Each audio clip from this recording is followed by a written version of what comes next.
Bueno, son las 7 de la mañana ya con 27 minutos. Gracias por continuar con nosotros en Los Noticieristas. Nos da mucho gusto recibir aquí en el estudio al presidente de la Junta de Coordinación Política del Congreso del Estado y coordinador de los diputados de Morena, Feliciano Castro Melendres. Diputado, ¿cómo estamos? Buenos días. Buenos días, Luis Alberto. Muchas gracias.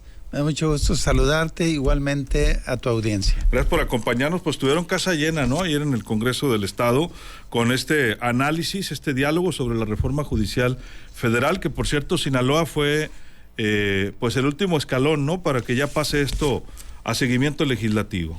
Exacto. La Cámara de Diputados del Congreso de la Unión, como es del conocimiento público, convocó a la realización de foros para abrir el debate sobre la reforma al Poder Judicial. Sinaloa se define para hacer el último foro, el 9º, Okay. Pero con una particularidad. En la iniciativa que presenta el presidente de la República, Andrés Manuel López Obrador, no se incluye el tema de procuración de justicia y seguridad pública. Resultado de los debates en el país, los organizadores tuvieron a bien, en una actitud de apertura, agregar estos dos temas para complementar justamente el ejercicio de la impartición de justicia, que viene desde la procuración, desde la integración de las carpetas de investigación por los ministerios públicos y que va a concluir justamente en generar la paz social, la seguridad, porque un acto de injusticia genera problemas, genera conflictos. Entonces Sinaloa fue seleccionado y ayer tuvimos ese encuentro muy interesante porque hubo una diversidad de opiniones. En esa línea se cierra ya el proceso de consultas, de debate, y se abre el debate a nivel de la Cámara de Diputados. Particularmente la Comisión de Puntos Constitucionales es la que está convocada a trabajar de manera rápida y acelerada para integrar este proceso que muy probablemente llegue a nivel de dictaminación. Y ese dictamen es el que habrá de turnarse a la legislatura entrante a partir del 1 de septiembre. ¿Y qué conclusiones se tuvieron ayer en este foro? ¿Cuáles fueron sus impresiones en particular? Bueno, pues hubo una diversidad de opiniones, ¿no? Pero en lo personal, ¿qué es lo que yo creo a partir de lo que vimos ayer? Habríamos de preguntarnos, hay dos lenguajes para empezar. El lenguaje propiamente jurídico que se da a nivel de los especialistas, ¿no? Y por otro lado, el lenguaje que se deriva de la situación y las circunstancias de la gente. En esa perspectiva, hay que decir que este tema no solo es de especialistas, no es de jurisconsultos, es principalmente un asunto de la gente. ¿Cuántos casos no hay? Y era lo que yo les planteaba en mi intervención, de la gente donde desde la procuración de la justicia, y yo les hacía una pregunta. Por ejemplo, yo les decía, ¿cuántas mujeres no hay que se quedan llorando una injusticia que quedó congelada en una carpeta de investigación? Claro. ¿Sí? Y este es el punto central. O detenidos las razones, que nunca son sentenciados, porque pasan años sin sentencia. Sí, ¿no? exacto. En los dos fueros. Entonces, en ese sentido, la conclusión es que, desde mi perspectiva y para mucha gente, debe haber una reforma al Poder Judicial, pero no solo al Poder Judicial, a la procuración de la justicia. Entonces necesitamos una transformación que garantice justicia para la gente, justicia para el pueblo. En esa perspectiva creo que la conclusión más trascendente es esto. Por supuesto que hay quienes opinan que no debe haber cambios, ¿sí? Y hay quienes opinan que esto solo es un asunto de especialistas. Sin embargo, la gente en el pueblo conoce los casos, las consecuencias de un sistema que agravia al pueblo. Pues hay sin duda mucho que reflexionar sobre esta reforma, pero apenas inicia. Bueno, apenas arranca ya lo que es la fase en la práctica, ¿no? Lo legislativo, y hay muchísimas opiniones, ¿no? También de lo político, ese sería el otro escenario, ¿no? Además del especializado, del social, pero también el político, que mucha gente dice que si los jueces van a ser electos, que si van a tener la capacidad, que si va a haber factores que incidan de manera negativa en esas elecciones, etcétera, etcétera. Pero apenas va a empezar el estira y afloja, ¿no?, en los acuerdos políticos. Por cierto, sobre ese aspecto, mira, es un consenso que los requisitos, los perfiles de quien vaya a participar, eventualmente por ser juez, por ser magistrado o ministro de la Corte, tiene que cubrir determinados requisitos. Nadie está planteando que sea el que va pasando por la calle primero se va a hacer. No, hay requisitos que tienen que ver la carrera, la experiencia, etcétera, ¿no? También. Exacto, su formación profesional. Todos los que son jueces pues tienen la posibilidad de participar en este proceso. Pero ¿cuál es el problema mayor, Luis Alberto? Y esto mucha gente que nos escucha seguramente sabe de casos. El problema es que hay jueces, hay que subrayar primero, hay jueces que sin duda se conducen con honestidad y apego a derecho. Nuestro reconocimiento, sin duda alguna, el reconocimiento de la sociedad.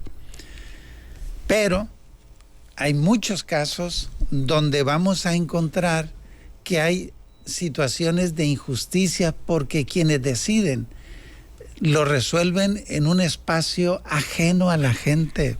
Pero no solo eso, hay situaciones de intereses, de cálculos, incluso situaciones de corrupción, ¿no? En esa perspectiva, yo creo que es una falsa discusión cuando se dice que va a llegar cualquiera y que tiene que ser gente capacitada. Por supuesto que sí, pero incluso aquí yo diría algo. El tema de conducir el proceso en un país, políticamente hablando, en la impartición de la justicia o en la procuración de esta, no solo es un problema de experiencia, porque puede haber mucha experiencia, pero para usarse en contra del pueblo. Y al final, ¿no?, lo que la sociedad quiere, o el pueblo, como usted dice, pues es que haya realmente justicia, ¿no? Que disminuya la burocracia. Entonces, ahí hay una condición, Luis Alberto. Quien va a juzgar tiene que portar en su perfil sensibilidad social.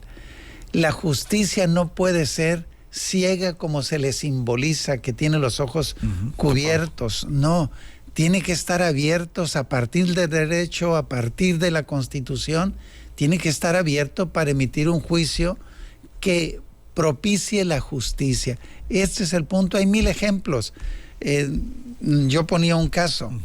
En el Tribunal Colegiado de Circuito en Mazatlán hay 1080 casos de trabajadores que han venido interponiendo recursos justamente porque no se resuelve su problema. Gente que tiene 5 años, 10 años, 15 años, 19 años y no se ha resuelto. Es más, ha habido casos de trabajadores que mueren en espera de que se resuelva algo que les corresponde por derecho. Esa es la realidad concreta. Esas son las razones del pueblo, de la gente, de la calle, para que haya un cambio, una transformación en el ámbito de la justicia. Que, por cierto, me interesa comentar algo, Luis Alberto. En el Congreso del Estado, ¿no?, se presentó un grupo de personas, algunos trabajadores del Poder Judicial, otros abogados, y desde un primer momento les planteamos: nombren a 2 personas para que hagan uso de la palabra dentro del foro. Dentro del foro. Por supuesto que al interior, al salón donde está el foro, pues no podías meter a todo mundo. Además es un espacio para 200, 250 gentes. En ningún momento se les negó. Hicieron uso de la palabra dos representantes de ellos. Y de eso se trata. Entonces no es un asunto que en el Congreso hayamos dicho, no van a entrar. Claro. En cuanto lleguemos al panteón van a entrar. Solo que permítanos instalar el foro, pues había toda abrirlo, una logística, ¿no? Exactamente, e incluso se abrieron 2 espacios anexos con las pantallas, etcétera, para que quienes no tuviesen la posibilidad por cuestiones de cupo de estar en el espacio, podían estar ahí, compartir todo el proceso que se dio. Con total apertura se dio el proceso el día de ayer. Estamos platicando con el diputado Feliciano Castro Melendres, él es presidente de la Junta de Coordinación Política del Congreso del Estado, coordinador de los diputados morenistas. Feliciano, se ha anunciado ya por parte de los próximos legisladores, la próxima bancada de Morena, la elección de quien los va a coordinar en la figura de la doctora Tere Guerra, y por consiguiente podría ser también la próxima presidenta de la Junta de Coordinación Política. ¿Ha habido algún diálogo? ¿Cuándo inicia el proceso formal, digamos, para los cambios ahí en el Congreso de Sinaloa? ¿Cuál es el mecanismo? Un acierto sin duda de los diputados y diputadas de Morena de nombrar a Tere Guerra como su coordinadora. Una compañera con mucha historia, con mucha tradición en la lucha, con sensibilidad social y por otro lado con capacidad política para conducir los procesos. Yo no tengo ninguna duda de que se habrá de jugar un papel a la altura de las circunstancias de Sinaloa y del país. El proceso formal de entrega-recepción de esta legislatura en la que estamos nosotros a las 65 que viene, se inicia formalmente el día 1 de septiembre y es el 1 de octubre cuando toma protesta la nueva legislatura. Con toda seguridad nos sentaremos a platicar en los próximos días, pues para ir ya definiendo cómo se va a dar este proceso, ¿no? Entonces, pero formalmente es el 1 de septiembre. Se integra una comisión donde el Congreso nombra a 5 personas, la fuerza que tiene la presencia mayoritaria nombra a otras 5 personas para ir avanzando en la entrega-recepción por áreas, ¿no? En el terreno administrativo, en el ámbito de vinculación, etcétera. Cada área va haciendo su entrega. Ahora bien, Tere Guerra sin duda va a ser la presidenta de la Junta de Coordinación Política, porque la ley es muy clara, sí, en el sentido de que la fuerza mayoritaria, en este caso se tiene más del 50% de la presencia, va a tener la presidencia de la Junta de Coordinación Política, es decir, la presidencia del Congreso del Estado va a estar en manos de Morena, en la responsabilidad de Tere Guerra.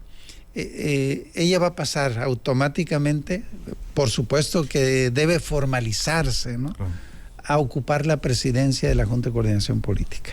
Si pudiéramos destacar un antes y un después en lo que ha sido esta legislatura que está en su fase final, cuando menos tres elementos o 3 cosas que digan: cuando nosotros llegamos el Congreso no había avanzado en esto y ahora estamos cumpliendo en esto. Por cierto, vamos a convocar, ya está prácticamente acordado, a una sesión extraordinaria del Pleno para abrir a la reflexión y el debate un balance de los 3 años. Entonces va a haber una sesión especial donde todas las fuerzas políticas que constituimos y todos los diputados y diputadas podremos participar. Vamos a definir la mecánica. Como una rendición, ¿no?, de cuentas. Exacto, y de balance. ¿Qué destacaría yo? Primero, la existencia de Morena como fuerza que dirige el Congreso en el estado de Sinaloa no es ajeno al proceso de transformación de este país y a la emergencia de una fuerza política alternativa, en este caso, que lidera a nivel nacional Andrés Manuel López Obrador y a nivel local Rubén Rocha Moya. Entonces, en ese sentido, esta es la premisa y esta es la condición del proceso de cambio. Justo a partir del 2018, el Congreso del Estado de Sinaloa inicia con una nueva visión de la función y la responsabilidad del Poder Legislativo. Recordaremos que el 2018, en la legislatura, que se instala la legislatura número 63, Morena es mayoría. Claro. Y ahí se empieza ya a ejercer una visión, ¿no?, en situación de oposición al Ejecutivo, sí, porque era de otro partido.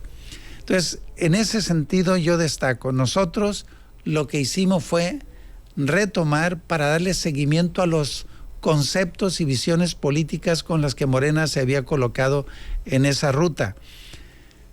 ¿Qué conceptos? El presupuesto con un sentido social y darle cauce a muchas voces. Se inicia con la 63 legislatura, continúa con nosotros. Antes, tú recordarás, Luis Alberto, era prácticamente, se mandaba la iniciativa de ley de ingresos y presupuesto de ingresos y era inamovible. No se le movió una coma, ¿no? La gente empezó a ir, los trabajadores de salud, los trabajadores de la penitenciaría, psicólogas, trabajadoras sociales, etcétera, van al Congreso, se les atiende, etcétera. Pero no solo eso. Yo destaco, por ejemplo, Sinaloa fue el primer estado a nivel nacional que establece la pensión universal para las personas con discapacidad. Sí. Entonces, este sería un aspecto central. Entonces, por eso yo subrayo, retomamos lo que ya la legislatura pasada inicia y, por supuesto, cobra fuerza. Y este es un elemento nuevo acá en Sinaloa. Ya nosotros como fuerzas de Morena estamos en el Poder Legislativo justamente cuando Morena gana la gubernatura con Rubén Rocha Moya. Entonces, esto nos da una nueva visión, una nueva circunstancia y donde al compartir un proyecto, la relación entre Poder Legislativo y el Poder Ejecutivo tiene que ser una relación preservando la naturaleza de cada poder. Debe iniciarse un proceso de colaboración para contribuir al desarrollo de Sinaloa bajo la perspectiva por la que la gente votó el proyecto Morena. El otro aspecto que yo destaco a partir de estas premisas, esta legislatura, si de algo habría que subrayar su aportación, es en relación a los derechos de las mujeres, las minorías, niñas y niños.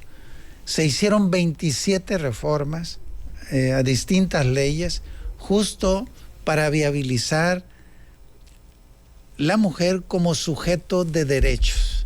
Y abordamos temas de mucha controversia, por ejemplo, la interrupción legal del embarazo, el tema de las terapias de conversión que queden prohibidas.